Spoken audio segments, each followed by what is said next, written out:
درود پڑھنا ہے یا صرف نماز کے بعد درود شریف پڑھنا ہے یا صرف آپ کوئی اچھا کام کرنے جا رہے تب درود پڑھنا ہے؟ نہیں، اللہ نے قرآن میں خوب کا لفظ ارشاد فرمایا، مطلب یہ انلیمیٹڈ نبی پر درود و سلام پڑھنے کا حکم جاری کیا گیا ہے۔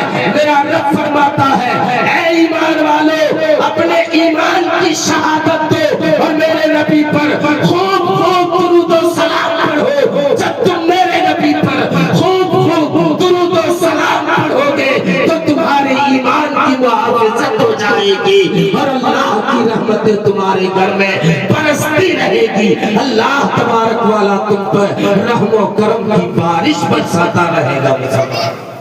اللہ تم پر رحم و کرم کی بارش برساتا رہے گا۔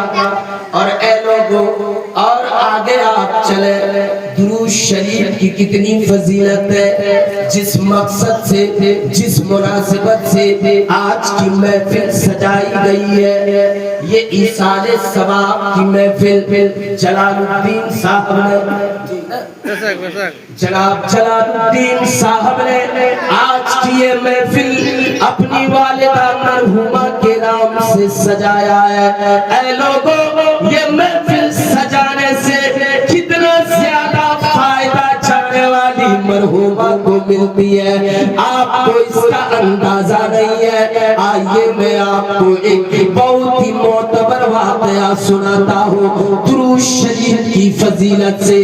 درود شریف کی فضیلت کے تعلق سے ایک بہت ہی مستند واقعہ شارح بخاری حضرت علامہ عبدالحق محدث دہلوی بخاری رحمت اللہ تعالی علیہ نے ایک کتاب لکھی ہے اشعت اللمعات۔ اشعت اللمعات بہت ہی معتبر اور بہت ہی مستند کتاب ہے۔ حضرت علامہ عبدالحق محدث دہلوی فرماتے ہیں، کیا لکھتے ہیں، کیا واقعہ نقل فرماتے ہیں کہ ایک مرتبہ حضرت حسن بصری رحمت اللہ تعالی علیہ کی بارگاہ میں ایک عورت آئی اور عرض کرنے لگی، اے حسن بصری میری ایک جوان بیٹی تھی جس کا انتقال ہو گیا، میری بیٹی کچھ دن پہلے ہم لوگوں کے درمیان سے چلی گئی ہے۔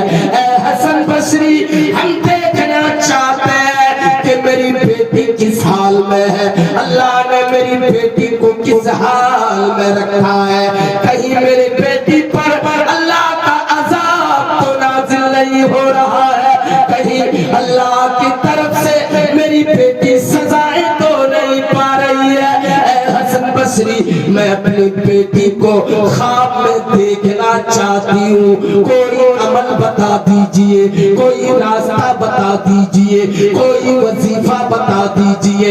حسن بصری کہتے ہیں اے خاتون سن میں تمہیں ایک وظیفہ دیتا ہوں، جاؤ اس وظیفے کو اپنے گھر میں اس وظیفے کو اس عمل کو متواتر کنٹینیو ڈیلی پڑھتے رہنا، اللہ نے چاہا تو تم اپنے بیٹی کا دیدار کر لو گے۔ محبت سے بولتے سبحان اللہ۔ آپ سبحان اللہ بولتے رہیں گے تو میں سمجھوں گا کہ میری بات آپ کو سمجھ میں آ رہی ہے۔ جی پہلے کے زمانے میں ایسا ہوتا تھا کہ جب بوڑھا لوگ قصہ سناتا تھا تو اگل بغل میں لوگوں کو پوچھتا تھا جی جاننے کے لیے کہ وہ سن رہا ہے یا سو گیا ہے، ہنکاری جس کو کہا جاتا ہے، جی ہنکاری بھروایا جاتا تھا تاکہ معلوم ہو کہ واقعی یہ انسان جاگا ہوا ہے۔ تو آپ محفل رسول میں بیٹھے ہیں، اسی حساب سے آپ کو عمل کرنا ہے۔ وہ قصے کہانی میں ہوں کہا جاتا ہے، یہ محفل رسول ہے، اسی لیے جب میری بات مکمل ہو تو آپ سبحان اللہ کا ورد کر دیا کریں۔ جی ماشاءاللہ پورا نہا کے لوگ بڑی سمجھدار ہیں، بہت سارے جگہوں میں جانا ہوتا ہے لیکن اتنی جلدی لوگ نہیں سمجھ پاتے ہیں جتنی جلدی آپ لوگ سمجھ رہے ہیں۔ جی بہت اچھا لگتا ہے جب مجمع بیدار رہتا ہے، جب مجمع جاگا ہوا رہتا ہے، مجمع کی سماعت اچھی رہتی ہے تو بہت مزہ آتا ہے بولنے میں، لوگوں تک حدیث و قرآن کی باتیں پہنچانے میں۔ تو حضرت حسن بصری نے کیا کہا، اے عورت جا تو اپنے گھر میں اس عمل کو پڑھنا، اس وظیفے کو کرنا، اللہ نے چاہا تو تم اپنے بیٹی کا دیدار کر لو گی۔ وہ عورت چلی گئی، چلی جانے کے بعد وہ گھر میں عمل کرنے لگتی ہے۔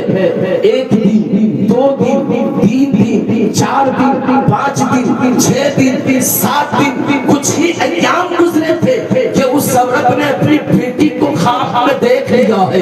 کیا دیکھتی ہے کہ بیٹی پر عذاب برس رہا ہے، اللہ کی سزائیں پا رہی ہے۔ کیوں؟ اس لیے کہ بیٹی جوان تھی، بیٹی بے حیا بے پردگی کے ساتھ گلی محلے میں گھوما کرتی تھی، نماز کی پابند نہیں تھی، قرآن نہیں پڑھتی تھی، غیر محرموں کی عزت نہیں کرتی تھی، اپنے گھر والوں سے چڑچڑا کر بات کرتی تھی۔ اس وجہ سے اللہ نے اس بیٹی کو، اس نوجوان لڑکی کو اس عذاب میں گرفتار کر دیا تھا۔ وہ سزائیں پا رہی تھی، ماں کی ممتا تڑپ اٹھتی ہے، ماں کا دل تو دل ہوتا ہے یارو، قسم خدا کی ماں صبح سویرے جب خواب سے بیدار ہوتی ہے، جاگتے ہی فوراً حضرت حسن بصری کی بارگاہ میں فجر سے پہلے پہنچ گئی ہے۔ فجر کی اذان ہو رہی تھی، حضرت حسن بصری نماز ادا کر کے، وظیفہ پڑھ کر کے جب مسجد سے باہر نکلے، فوراً یہ عورت اپنے آنکھوں میں آنسو لیے حضرت حسن بصری کی بارگاہ میں پہنچتی ہے اور عرض گزار ہوتی ہے، اے حسن بصری، آپ نے جو عمل دیا تھا، آپ نے جو وظیفہ دیا تھا، میں نے پڑھنا شروع کیا، اللہ نے اپنے کرم سے میری بیٹی کا دیدار بھی کرایا، لیکن اے حسن بصری میرا تو دل دہل گیا، میرے تو رونگٹے کھڑے ہو گئے، میری تو ممتا مچل رہی ہے۔ اے حسن بصری میں نے دیکھا میری بیٹی کو اللہ کی سزائیں پا رہی ہے، عذاب برس رہا ہے، میری بیٹی چیخ رہی ہے، میری بیٹی چلا رہی ہے۔ اے حسن بصری آپ اللہ کی برگزیدہ بندے ہیں، آپ اللہ کے محبوب بندے ہیں، آپ اللہ کے مقرب بندے ہیں، آپ کوئی اور عمل بتا دیجئے کہ اللہ میری بیٹی پر رحم کرتے، اللہ میری بیٹی پر کرم کرتے، اللہ میری بیٹی سے عذاب کو اٹھا لے، اللہ میری بیٹی سے سزاؤں کو دور کر دے۔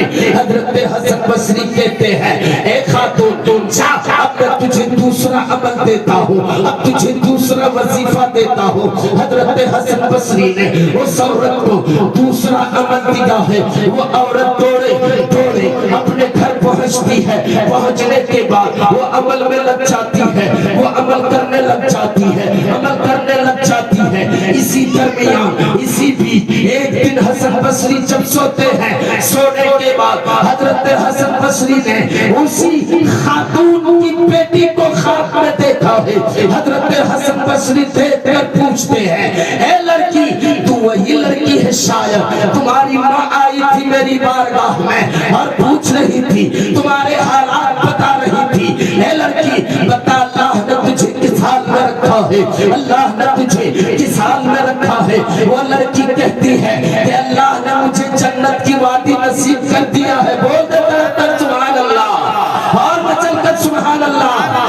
جی وہ لڑکی کہتی ہے کہ اللہ نے مجھ پر سے عذاب کو اٹھا لیا ہے، میری تکلیفوں کو دور کر دیا ہے، مجھ سے سزاؤں کو اٹھا لیا ہے، اللہ نے مجھے جنت کی وادی میں رکھا ہے، میں بہت خوشحال ہوں، مجھے بہت سکون ہے۔ حضرت حسن بصری پوچھتے ہیں، ایک لڑکی تیری ماں تو بتا رہی تھی تجھ پر عذاب برس رہا ہے، تجھ پر عذاب برس رہا ہے، تو سزائیں کاٹ رہی ہے، تو تکلیفوں میں ہے، تو پریشانی میں ہے، پھر تجھے جنت کی وادی کیسے مل گئی؟ وہ لڑکی کہتی ہے، اے حسن بصری یہ بات سچ ہے کہ مجھ پر عذاب برس رہا تھا، میں سزائیں پا رہی تھی، لیکن ایک دن ایسا ہوا کہ جس قبرستان میں ہم لوگ دفن تھے اسی قبرستان سے ایک اللہ والے کا گزر ہو رہا تھا، ایک اللہ کے برگزیدہ بندے گزر رہے تھے، ایک اللہ کے محبوب بندے گزر رہے تھے۔ انہوں نے قبرستان کے بیچوں بیچ کھڑے ہو کر ایک مرتبہ محبت سے نبی پر درود پڑھا اور قبر والوں کے نام ایصال ثواب کر دیا۔ ایک مرتبہ نبی پر درود پڑھنے کی برکت سے اللہ نے 500 قبر والوں کے گناہوں کو معاف فرما دیا ہے۔ نعرہ تکبیر، اللہ اکبر، نعرہ رسالت، یا رسول اللہ، علماء اہل سنت زندہ باد، مسلک اعلیٰ حضرت زندہ باد، نعرہ تکبیر، اللہ اکبر، نعرہ رسالت۔ یا رسول اللہ۔ 500 قبر والوں کے گناہوں کو اللہ نے معاف فرما دیا ہے۔ تو ذرا اندازہ کیجئے، جب ایک بار نبی پر محبت سے درود پڑھنے پر اگر 500 قبر والے بخشے جا سکتے ہیں تو یہاں اتنے نبی کے اشاق بیٹھے ہیں اور سبوں کی زبان پہ درود شریف کا ذکر ہے اور اس مرحومہ کے نام پر ایصال ثواب کیا جائے گا۔ قسم خدا کی سبوں کی نہ صحیح اگر ایک کا پڑھنا قبول ہو گیا تو اللہ تعالیٰ اسی کے صدقے میں مرحومہ کی بے حساب مغفرت فرما دے گا۔ مرحومہ کی مغفرت فرما دے گا۔ درود شریف پڑھنے میں یہ فضیلت ہے، درود شریف کی یہ برکت ہے، درود شریف پڑھنے کا یہ فائدہ ہے۔ اسی لیے جب کسی کے نام پر پڑھا جائے تب وہ بخشا جائے، تو جب ہم خود کے لیے پڑھیں گے تو اللہ کیوں نہیں ثواب دے گا، ضرور ثواب دے گا۔ اسی لیے آئیے ایک بار محبت سے اور نبی پر درود پاک پڑھ لیں۔ شفیعنا حبیبنا نبینا مولانا محمد بارک وسلم صلو علیہ الصلوۃ والسلام علیک یا رسول اللہ صلی اللہ تعالی علیہ وسلم۔ جی معلوم ہو گیا کہ اگر کوئی دنیا سے چلا گیا ہے تو ان کے نام پر اگر ہم کچھ بھیجتے ہیں تو اللہ تعالیٰ اسے قبول کرتا ہے اور اس روح کو مولا وہ ثواب بھی عطا کرتا ہے، اس روح کو پروردگار وہ ثواب بھی عطا کرتا ہے۔ ابن ماجہ کی حدیث سنے، حضرت ابو درداء رضی اللہ تعالی عنہ روایت کرتے ہیں، حضرت ابو درداء کیا کہتے ہیں کہ نبی پاک صلی اللہ تعالی علیہ وسلم نے ارشاد فرمایا، کیا ارشاد فرمایا؟ اے لوگو تم اپنے ماں باپ یا ماں یا باپ میں سے جو دنیا سے چلے گئے ہیں جمعرات کے دن ان کے قبروں پہ جایا کرو اور سورہ یاسین شریف کی تلاوت کیا کرو، کیونکہ ہر سنیچر کے دن اللہ تعالیٰ روحوں کو ثواب تقسیم کرتا ہے۔